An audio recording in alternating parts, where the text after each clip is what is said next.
Hello दोस्तों, जय माता दी। मेरा और मेरे एस म्यूजिकल ग्रुप में आप सभी का बहुत बहुत स्वागत है। तो एक मैं बहुत ही प्यारा गीत लेके आई हूँ। जैसा होगा आप लोग कमेंट में ज़रूर बताइएगा। रेलिया बैरन पिया कालिए जाई रे। रेलिया बैरन पिया कालिए जाई रे।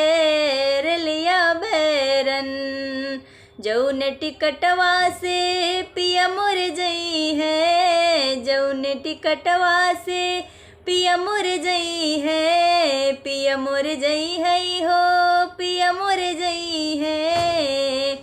बरसे पनिया टिकट गले जाई रे। बरसे पनिया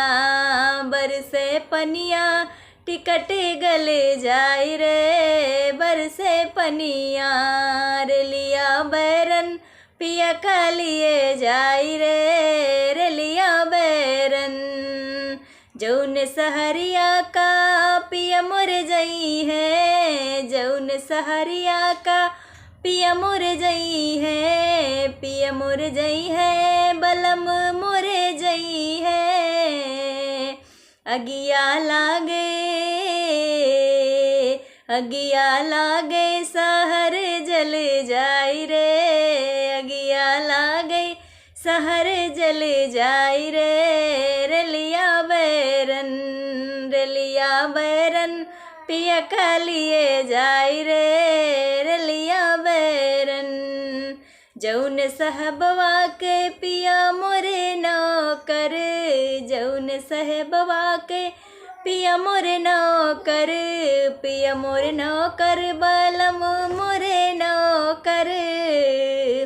लागे गोलिया साहेब मर जाई रे। लागे